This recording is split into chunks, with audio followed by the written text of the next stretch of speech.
We are. All right.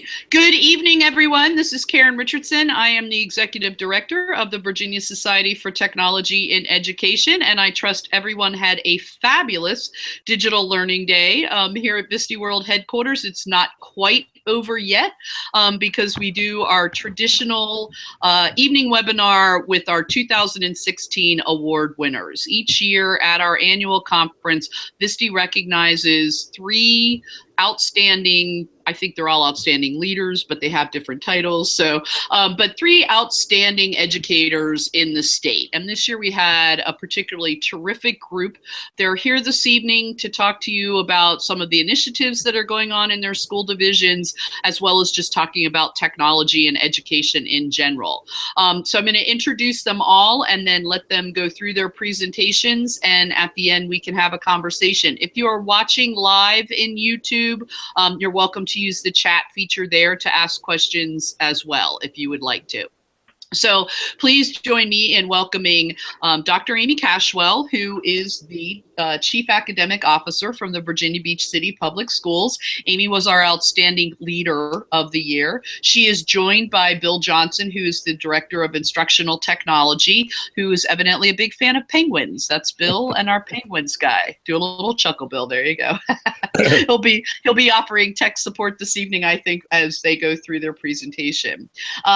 Dr. Nash is an instructional technology resource teacher in Henrico County. She is also the chair of the Greater Richmond Area Educational Technology Consortium, which luckily shortens to GRAYTEC. GRAYTEC is a Richmond area group of school divisions focusing on educational technology, and we are pleased to say that they are VSTE's first official regional partner. We work with them every year to put on the EdTech RVA conference, and for those of you who waited too long, I'm sorry to say it has sold out. So we're going to be gathering in another 2 weeks in Richmond to celebrate all things EdTech and Richmond.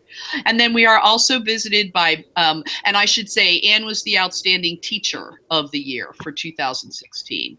And our last guest this evening is Matt Caratachea, and Matt is an ITRT also in Henrico County, and we're thrilled to have him with us. But I am very sorry, Matt, that you are not wearing your 3D printed tie this evening. I was just thinking that this is the first time we've hung out where I'm not wearing my 3D printed tie. Yeah, right, exactly. I saw you at the Children's Engineering Conference and you had it, and you had it on at the conference as well. So Matt's a lot about 3D printing. I suspect we may hear a little bit of that from him this evening. We are also joined by our VSTE host this evening, who is Tim Stalmer. Tim is a longtime supporter of VSTE. He is on the conference committee, and he is also on our board of directors. He has been a trooper with me throughout the day. We have been talking to kids from the Greater Richmond area about all the projects they've been doing. So if you check out the VSTE YouTube channel, you'll see some great examples of technology being used in the schools. It's been a lot of fun day, but Tim's been our stalwart tech support through the whole thing. So he may pop in now and then if anybody has questions. So welcome everyone, and I'm going to go ahead and turn it over to Amy, Dr. Cashwell from Virginia Beach. Go for it. Thank you, Karen. So I'm going to share a little bit about the work we're doing in Virginia Beach City Public Schools, sort of from the division perspective. And so because my role is really at the district level, not the school level, I'm going to kind of share that 1,000-foot view and kind of get down a little closer to how that makes a difference for students every day, particularly when we think about transformational learning. So our strategic plan in Virginia Beach centers around this idea of personalized learning for all.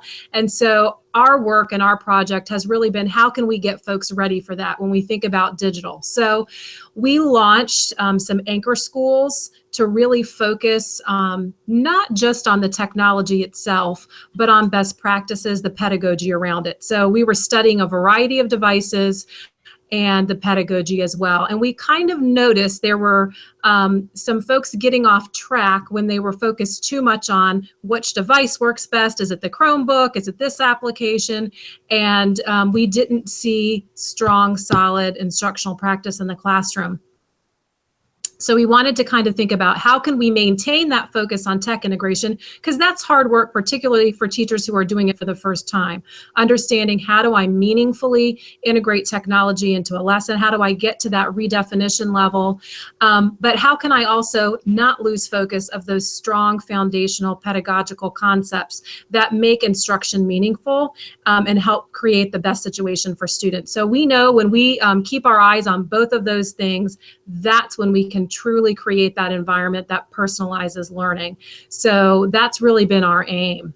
And so in doing that, we really tried to work with our schools, our school leaders, our teachers, and those who support our teachers, particularly with tech integration. And those are our ITSs or ITRTs, as they're called in other places around Virginia. But we really want to think about, as a system, how can we operate not just to get better or to get great, but to be future ready and really be nimble innovators. A lot of times when we think about change or systems of change, organizations operate sort of in this blue circle that you see here. Like, this is the now. The crisis might be okay. There's an influx in devices. We've got to help teachers learn how to meaningfully integrate them. We've got to help students in the community and folks grasp the concept of how these devices can help us leverage an environment that enables personalized learning. And we might get really good at it, and we work at it, and we work at it, and we get great at it. And so we've arrived, right? Well, not right, because we know, particularly when we're talking about innovations and innovation around technology, that's an ever-changing climate.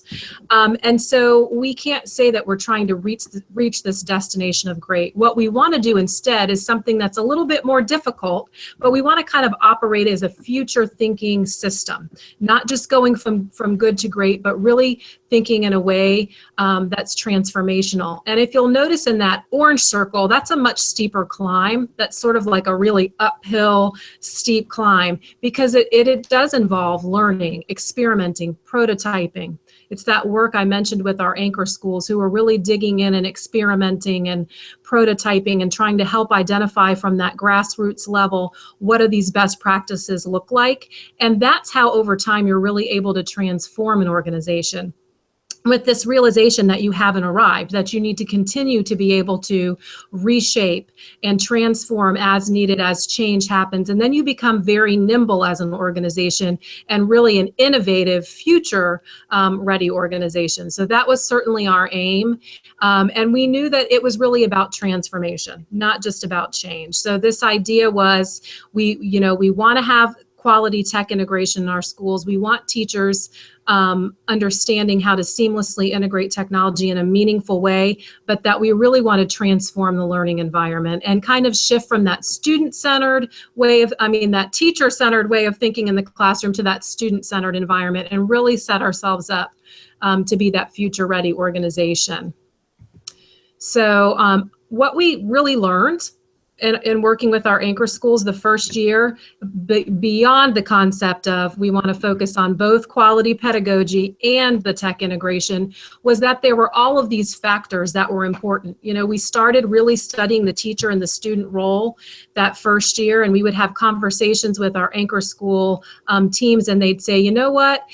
In order to accomplish X, Y, and Z in the classroom with tech integration, the leader of the building really has to be a change agent. They have to be really able to do X, Y, and Z in the building.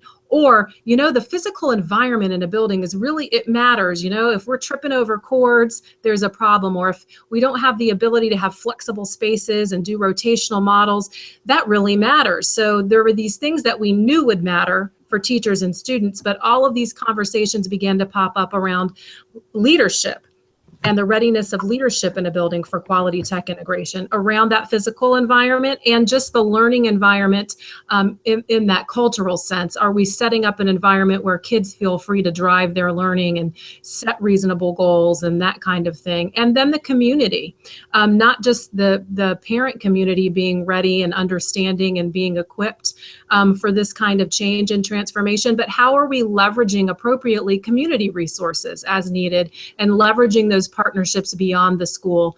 So what we came to learn in that first year was that there were these 5 essential dispositions or factors we wanted to consider. And so we really have spent a lot of time doing, I think, some pretty exciting things with our schools to help them get ready in all 5 of these areas. And so we have this readiness process where schools actually rate themselves using rubrics in each of those areas. And then we have support guides. So depending on where they fall in that area, they can leverage resources to help them move towards proficiency. And so, this involves a collaborative process. The principal doesn't just go back in his or her office and says, hey, I think we're here. I think we're kind of ready there. It's a collaborative dialogue. And so I'm going to actually show you a site that we've developed. And this is where the schools go and they begin accessing the documents where they can sort of ponder their readiness in a collaborative way. A lot of times, for example, with the student rubric, they have their student councils involved in taking a look at what are these essential dispositions necessary for students in order to really set up this transformational learning environment. And so not only do they have these rubrics, they have some protocols there that help them engage their community, engage their PTAs. They have these support guides built in. And then we are able to collect that data at the central level and say, you know what, there are a lot of schools that really aren't ready, let's say, around a particular element of learning environment or a particular element for teachers around planning or assessment. And that helps us make decisions to create meaningful professional learning at the district level. And then we also can develop specific supports for schools and recognizing every school, we're a large district, over 80 schools. Everyone needs to kind of have their own entry point. Some have been at this for a while. Some have honed one of those 5 disposition areas more than another. But we really want to make sure they're ready. So I think we can go ahead and take a look at the site, Bill, if you have that link handy. So let me see if I remember what to do, Tim. So this demo site you're going to see in a second, like I said, it has all 5 disposition areas. I saw it there, Bill. So here's the cover page of the site, really. And again, this is about determining your readiness in each of those 5 areas and then leveraging support. So why don't we go to learning environment, for example, and we'll take you to that rubric. And if you want to go to the rubric, Bill, and just take a look. So the learning environment, for example, you can see the rubric's going to pop up here in a second. There are several probing questions to help folks dig into the rubric, but let's take a look at that rubric first so you can get an idea that we want to ponder a variety of elements around the learning environment, and schools are to kind of determine where they are on this continuum of novice to exemplary. So for example, and I don't know how easy it is to read on the screen, but this idea of flexible spaces allowing for many of the things we want to see happening in classrooms. So where are schools individually by classroom, or when they think of these common collaborative spaces like library media centers, where are they on this continuum of exemplary? And of course, for our exemplary spaces, you can see what we're hoping schools will aim for there.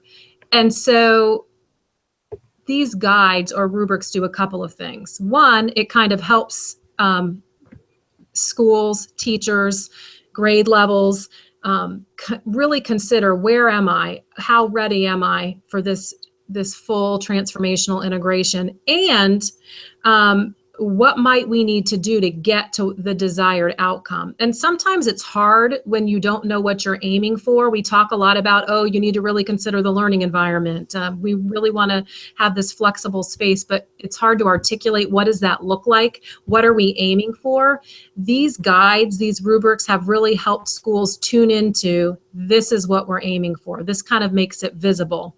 And then those probing questions that were at the top are developed to kind of help deepen the conversation at school levels among staff and among administrators as they're really pondering the work they need to do around each area. So that's an example of a rubric, and I know we're running shy on time, so I'm going to kind of wrap it up by showing you the support guide. So once, for example, I have submitted my rating and the data's in, and let's say I'm novice or I'm really just emerging there, I'm going to be able to engage in some supports. And so an email automatically goes to the person at the school who's been responsible for submitting this, and they see a page that pops up that gives them supports for that particular disposition. So this is what it looks like for learning environment. We have a video series that shows real classrooms, real teachers all across the school division doing work that highlights those areas of exemplary that you just saw. And then we also have professional learning courses that are listed that are going on during this school year that can be accessed or signed up for. And then there's also professional literature. And sometimes it's articles, sometimes it's books. So these are those on-ramps that we kind of have for schools to easily access when they're ready. So while we're using the data to shape division level support, so we can look at all of the data collectively from the schools and we can look at individual data, schools don't have to sit and wait for us to say, hey, you know, here's where we really need to shore up our work in these 5 disposition areas. So they begin to really engage in those supports as they need to, with either individual teachers can take advantage of it, school leaders can help do some things with faculty and staff. So we've found that this has really helped us focus on the end game, what we're aiming for, to be future ready, to set ourselves up, to not just integrate technology for technology's sake, but to really be engaged in meaningful transformation in the classroom and help really make visible for schools what it is we're aiming for. So that's what that process has done. There's the website that I was just showing. And if it's hard, I can either send it to you or send you the slides later also. Yeah, there's a demo site, which is what we were showing, which is not where the schools put in the data. Yeah, go ahead and send that and send the slides to him. We'll get those uploaded to the website along with the recording. Sounds good.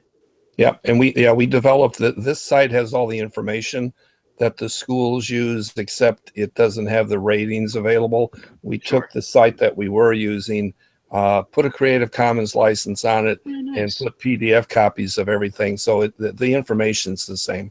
Great. The rubrics are pretty useful, whether you're a district level leader or down to a teacher. So it may be something worth checking out. Right. Even if as a teacher you wanted to do some self-improvement, those rubrics would be helpful. That's great. Yeah. Right. I'll stop sharing.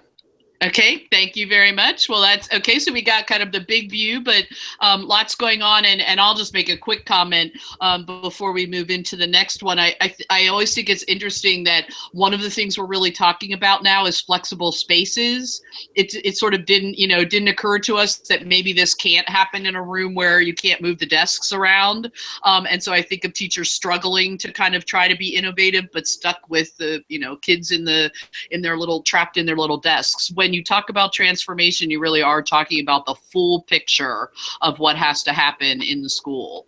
And my last 2 cents, we have done the same presentation to our school facilities people, the ones that will make alterations to buildings, will support principals if they want to make changes to the learning environment.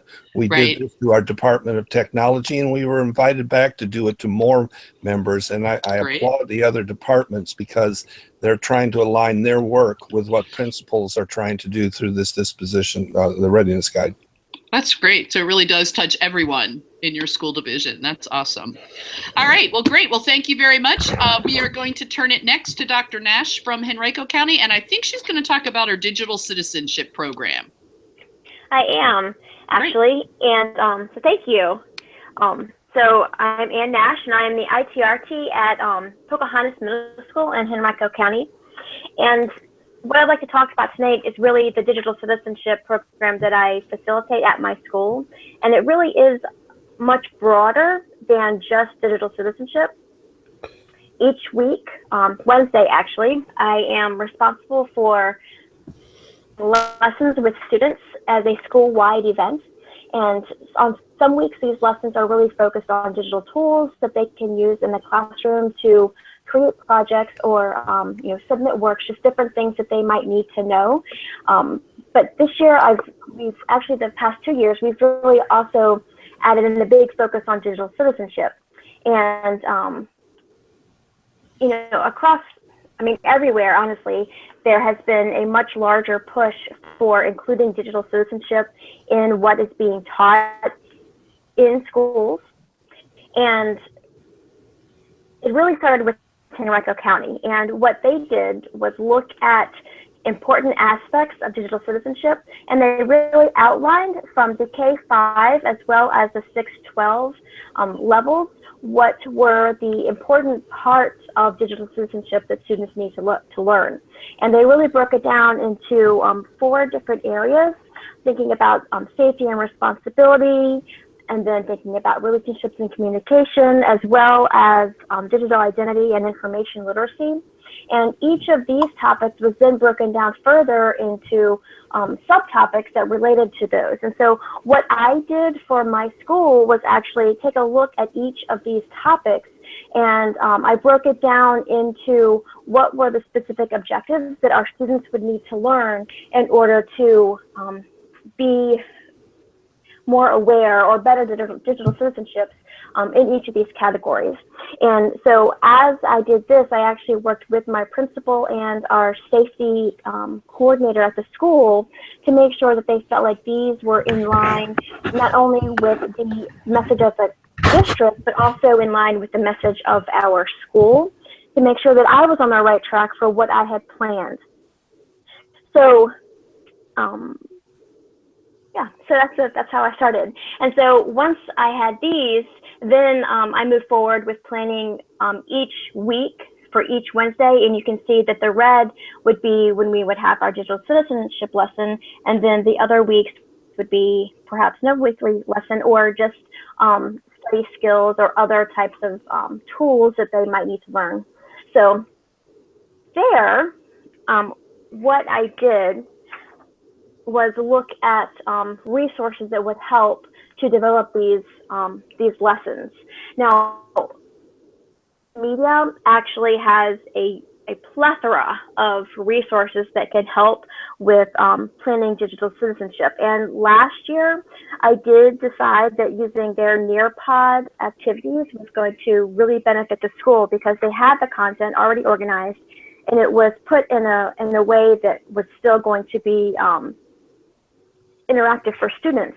But that was just 1 year, and what I found is that students then often like to have the same lesson repeated to them year after year, and so I needed to create new lessons that I could use with students for this year. And another problem that I ran into was that with Nearpod in particular, I'm limited to having 200 users on a live broadcast at the same time.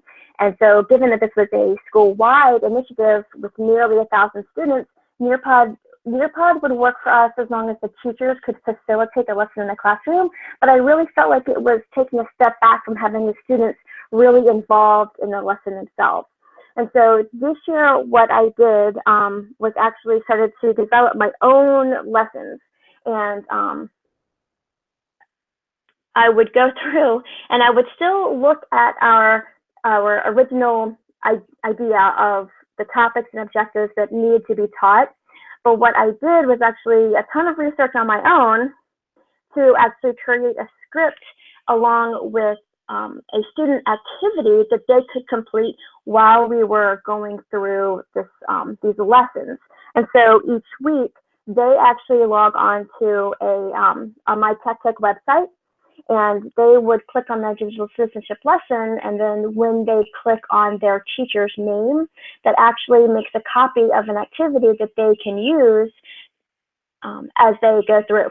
Now, sometimes I actually start with the pre-assessment, because it is so important to have the students sort of get an indication of where they are to start with, so that at the end of the topic, at the end of the month or at the end of the year even, they can sort of assess where they have been and where they have grown.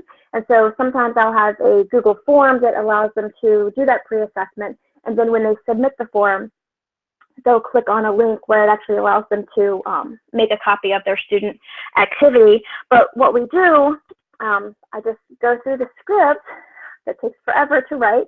But I do go through the script, and I have them really consider some of the different points from digital citizenship that are important for them to learn.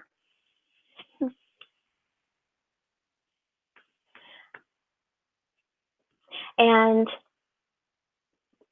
really, I mean, I guess, I don't know, I feel like it's a lot more, but it's really been really beneficial for the students and the teachers. What's really awesome is when I get emails from teachers telling me that they learned something as well. Especially, there's been so much emphasis recently on really being able to understand web resources and really being able to understand what things are true and what things are not true when they're published online, especially with our social media, and so many people are sharing so many things without really investigating what has merit and what doesn't.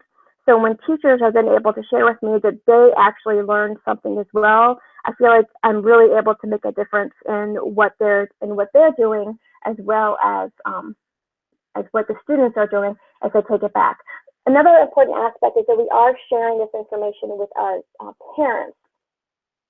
And it's always important that we take the message, whatever message we're giving to our students, that we also share that message with the parents, because you always want to help the parents understand what students are learning in the classroom, and you also want to help parents be able to have talks with their children about the messages that they're learning, about what are the important takeaways, and when those messages can also help their parents to learn some important skills that weren't really even necessary for parents 10, 15, 20 years ago, then you're also bridging those connections between home and school. So what's really important when you start thinking about digital citizenship is that you have your principal on board, of course, but then you also talk to your school safety coordinator to make sure that whatever lesson you are teaching does fall in line with their safety plan. Henrico does also have a safety digital citizenship information plan that actually goes along with their whole school safety plan. And it asks what aspects of digital citizenship are being taught during each month. And so when you meet with these two people and you kind of get an idea for how to move forward, from that point, then you want to make sure that you're getting feedback from the teachers as well as the students on how the lessons are going and how they could be improved. And then you also want to make sure that you are assessing where the students are and how far they've come after your lessons, so that you can make sure that you are continuing to make progress on what they're learning in the class as far as digital citizenship. And that is really our digital citizenship plan in a nutshell. Karen, did you have any questions for me based on what I do? Sorry, I was talking and realized, oh, you're muted and you're not on the camera. So that's very terrific. And at Gray Tech, the last time we were at the meeting, we talked about that notion too of it's great to do it for the kids, and I think you're doing it in that way. But parents and teachers certainly need to be involved in that digital citizen conversation as well, because if they're seeing, they go through your lessons and then they go home and see the very things you were talking about being done by the people around them, it's hard for them to sort of put that together for useful lessons. So yeah, that's awesome, and a ton of work, huh? Well, and the other thing that I was going to suggest is that at least what we try to do around here is have the kids go home and talk to their parents and try to teach their parents about what they should be doing, because as you say, the parents post stuff on Facebook they probably shouldn't. They, go to websites they probably shouldn't, things like this. And so, having that kids come home and say, well, I learned this in school, Right. Gets a conversation going, and it also helps the parents. It does. That's great. That's great. All right. Well, thanks very much, Anne. And for our last presentation, I think I failed to mention, I was so excited about getting to the 3D printed tie, Matt, that not surprisingly, Matt was our Innovative Educator of the Year for 2016. And he is also an ITRT in Henrico County. And I see he's got his Henrico 21 shirt on. Good for you. So, Matt, what are you going to talk to us about this evening? So I'm going to talk to you about a couple of things. I have to talk about Digital Learning Day because it was so awesome. And then I'm going to talk about 3D printing for a little bit. So our biggest struggle, I don't know if it's a struggle, but our biggest hurdle as elementary ITRTs in Henrico County is that we work at 4 different schools. So every day I'm at a new place, and I help over 2,000 kids, and like, how do we get to all these kids? And when we heard about Digital Learning Day, our team got together and we were thinking, okay, how are we going to pull something off that impacts a lot of people? And we were talking about maybe doing this thing that we do called a tech takeout, where we get together and go to one school and work with one grade level and really hit a struggling area hard with different activities to kind of get the kids motivated in different ways. And our boss was saying, oh yeah, that's a really good idea, but do you think taking 8 ITRTs out of a school and putting them in one school and helping one grade level is a great way to do that? And we were like, oh yeah, no, that's not a very good idea, because we're not helping a lot of people, we're helping a very small number of people. So one of our ITRTs, Karen Hughes, she had an idea that maybe we should make a website with a bunch of digital breakouts, and I'm going to show you that. Digital breakouts are all the rage right now. So we got together and we came up with different breakouts for each grade level, and a lot of them are cross-curricular. Some of them, like the 2nd grade one, it focuses on weather, so it's science. And each one hits different skills that come up in the pacing like right now, so that they're relevant to the kids. And we sent this out to all of our teachers, and I got a lot of feedback saying that the kids were really excited about them and they had a really good time doing them. So if you haven't done a digital breakout, it works like this. You have a sort of scenario where it's like an escape room, but it's all on the computer, and you have to figure out the answer to the clues and put them into this Google sheet or this Google form, and it checks it through data validation. So the kids and the teacher can work through it and put their answers in right here, and it tells them if they're right or wrong. So is that I'm wrong. So when they get all of the answers right, they can click submit, and then we get the information that they completed the digital breakout at their school. And some of the ITRTs were talking about possibly offering a prize, which was such a great idea. And we think that we got to a lot of different schools and grade levels this way, as opposed to just hitting one, which was our main goal. So I was really happy about that. I got an email from at least one teacher from each one of my schools, which is great. Another thing I want to talk about that we did today was I have to show you this picture of these guys. They're so great. This is a kindergarten class that I work with, and I'm turning my microphone on. Aww. And they were all dressed up for the 100th day of school. You can see a wig right here. They were great. I came up to their teacher and I was like, I had this idea. I've done it before with my buddy Jim Coveas, who's an elementary ITRT with me in Henrico. And we did Scratch and Makey-Makeys with coin recognition for kindergarten, but we did it small group with both of us. The kids coded all the stuff by themselves, and they plugged in the Makey-Makeys and hooked it all up. It was fast, a whirlwind. And I came up to the teacher. I was like, I think your kids can do it. I think we can get them coding in Scratch, and then get the makey and hook up some coins and have them record their voices and interact with these coins. And she was like, if you think they can do it, let's do it, which huge props to her. It's amazing that she had the guts to try it with me. I was really happy. So we went in, the kids coded in Scratch. They went to Scratch. And first, before even getting into Scratch, they had to make an account. It's approved through our county, but they have to actually create an account, which I was nervous about. These kids knocked it out because they're amazing. And then they coded so that they made the code say if the up arrow is pressed, then say play recording. And they recorded themselves saying, this is a quarter, it is worth 25 cents. And then they did that for each coin. And then I brought in the makeys and we plugged them in. We talked about how they work. And we only had plastic coins, so we had to use Play-Doh for this one, which worked out because the clips are kind of hard for the little guys. But they plugged in the makeys, they did everything themselves, and they were going crazy. It was awesome. They were loving it.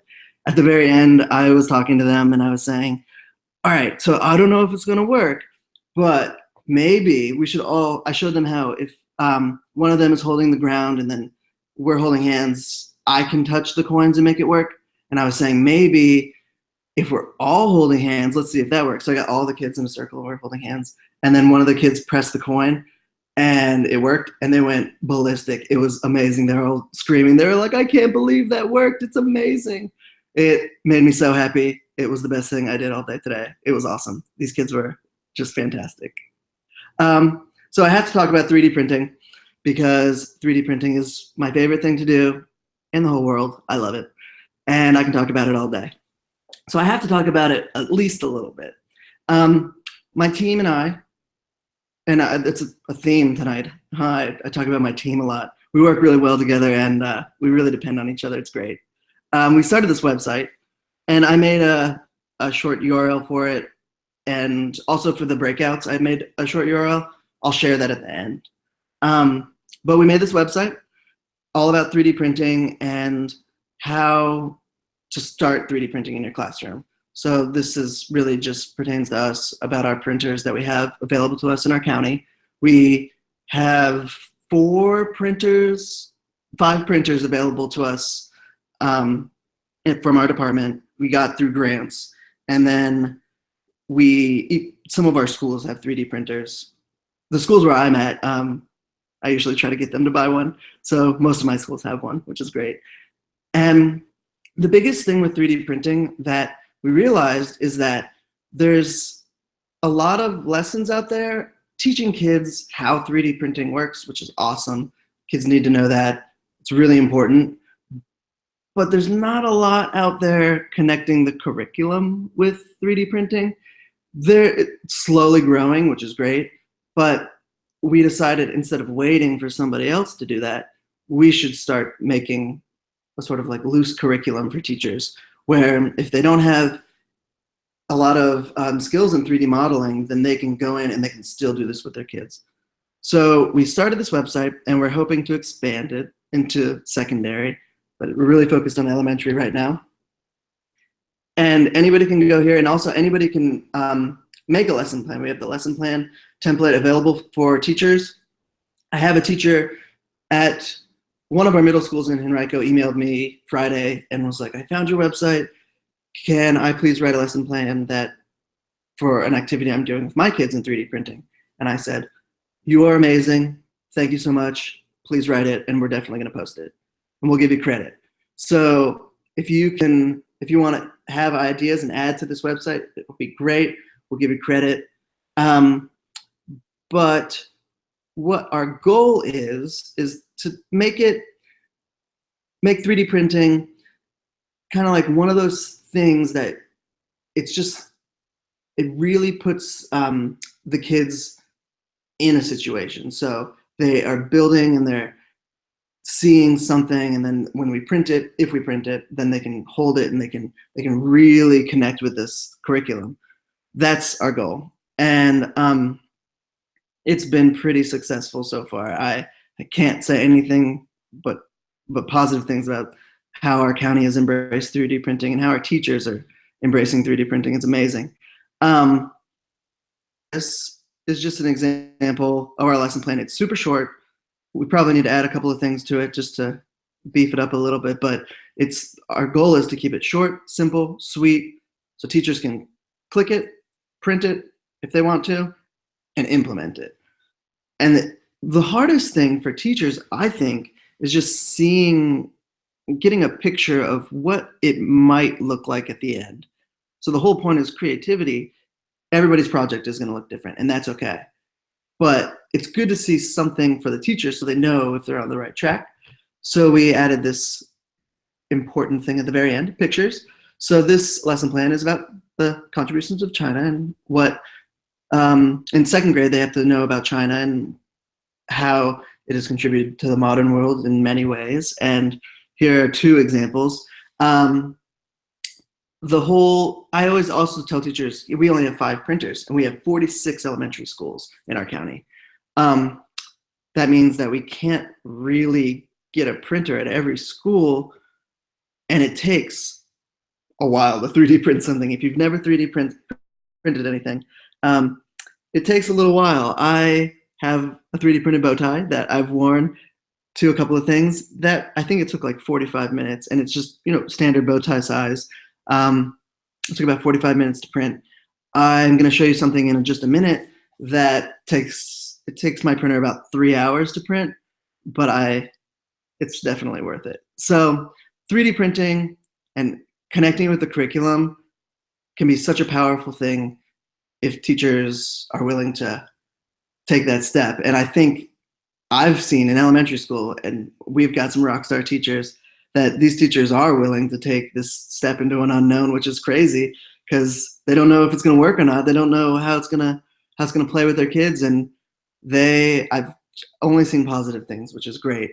I've also, last year I started eating lunch with this small group of 3rd graders at one of my schools, and they were like, Mr. C, we really want to make a robot. And I was like, that sounds awesome. I don't know how to make a robot. Let's figure it out. So one of the high schools in Henrico, they have a really good robotics team, like well known in the robotics community.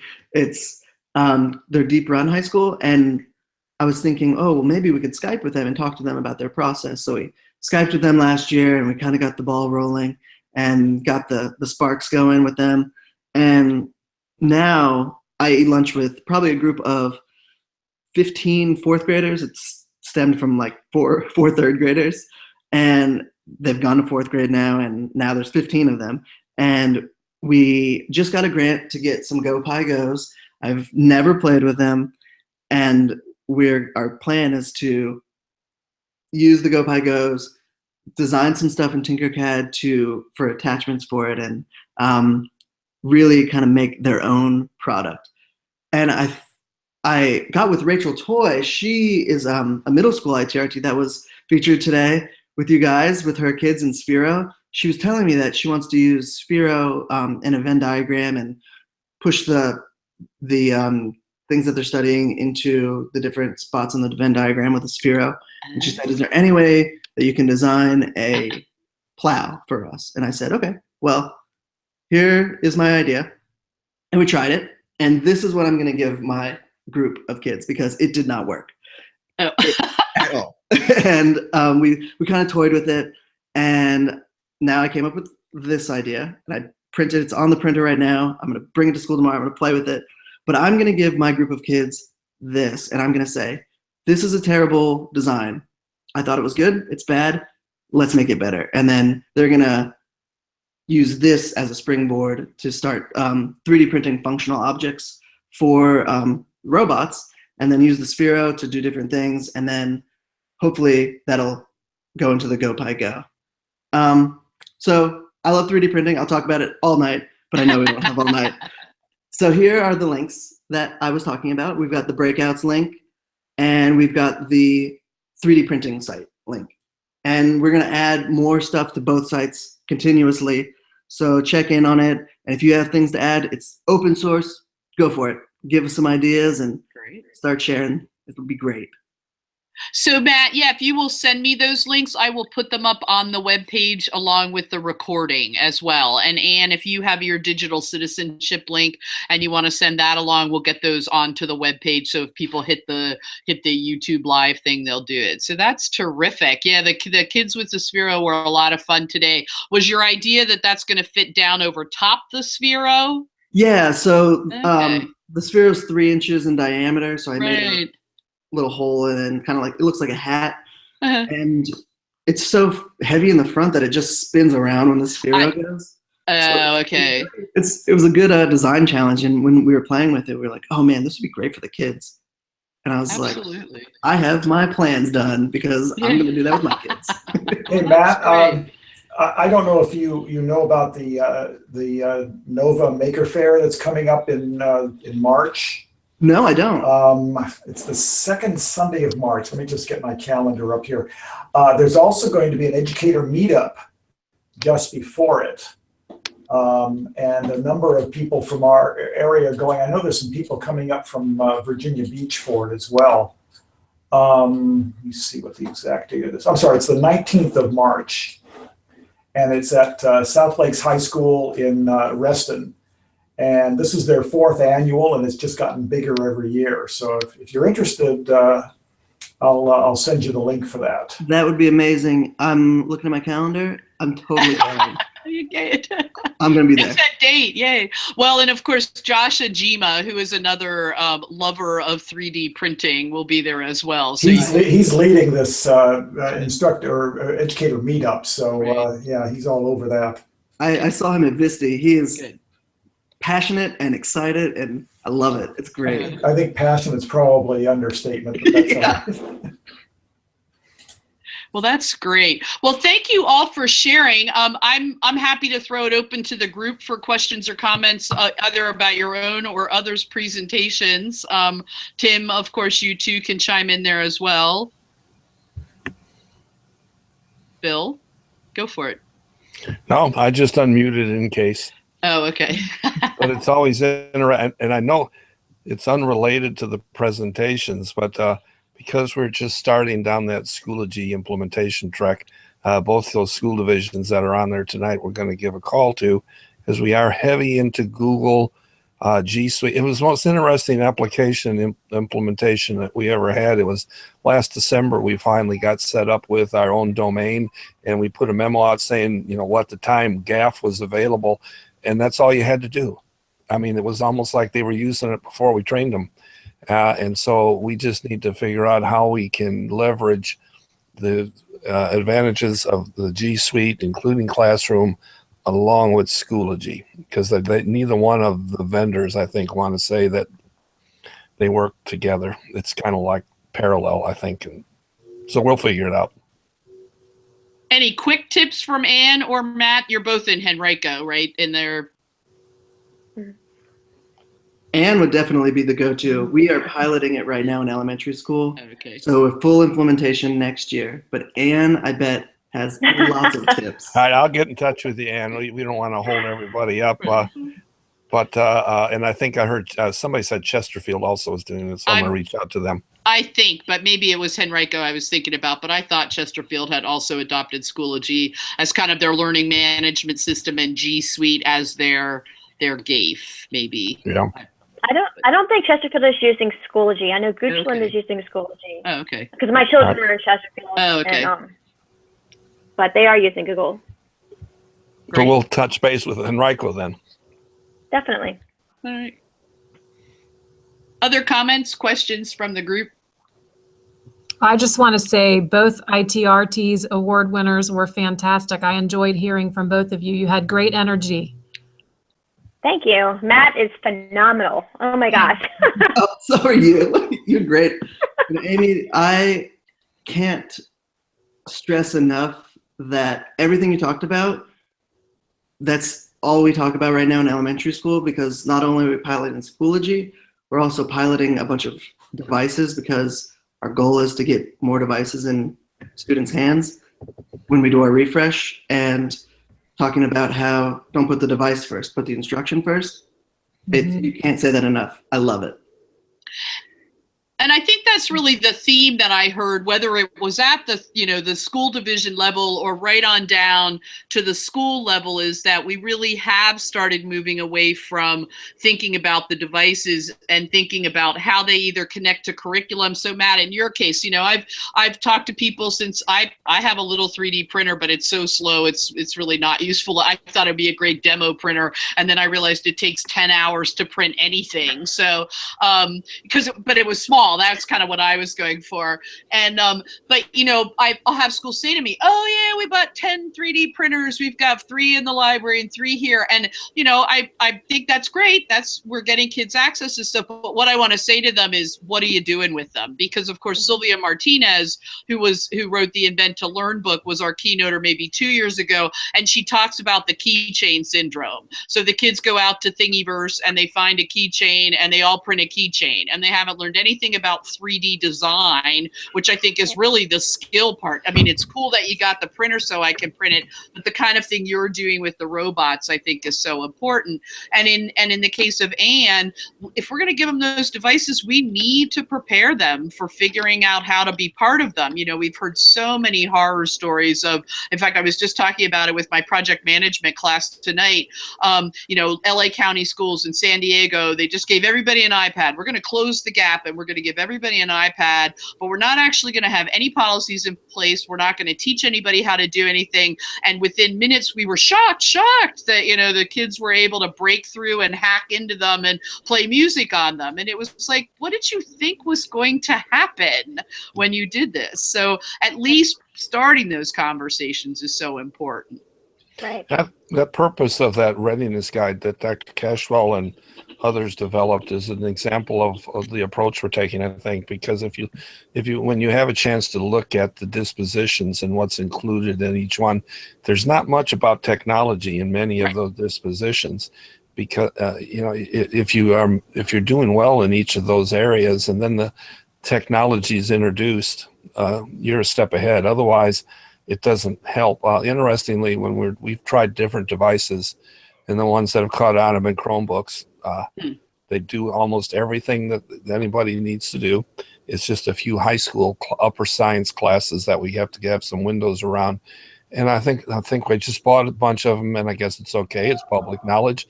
Bought 1,300 of them for 100 HPs, the little HP 11 inchers, $196, and that included the module, the management console, and a 1-year on-site warranty. So it's almost like they're giving them away.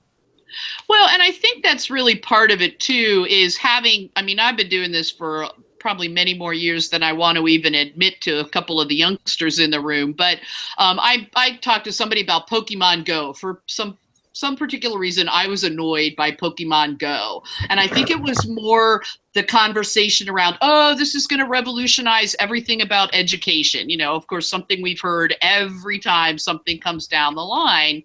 And so this, we're going to make gaming fun. But really that virtual technology's been around for 5 or 6 years. Our first innovative educator of the year was Matt Dunleavy from Radford University. And that's what Matt was doing, location-based learning.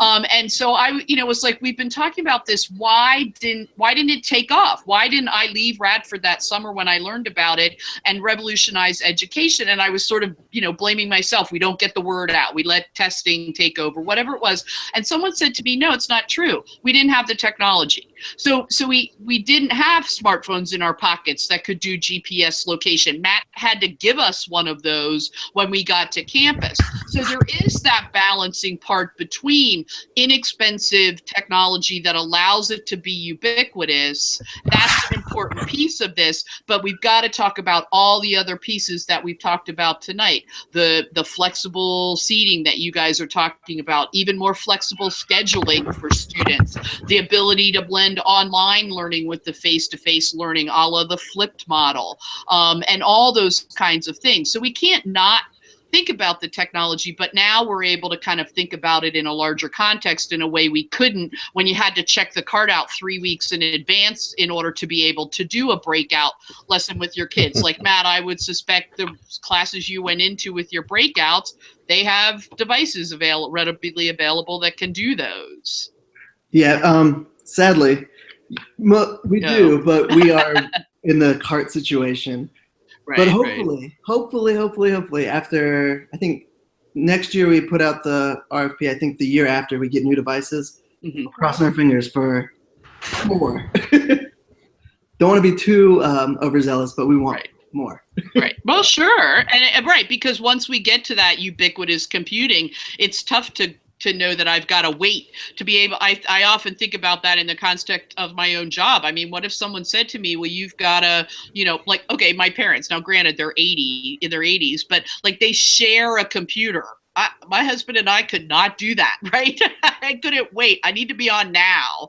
And I think that's how the kids are starting to come in too, that they're just used to being able to flip up the lid or open up the iPad, and they're going to really expect that at school as well, because that's how they learn. That's how they interact with the world.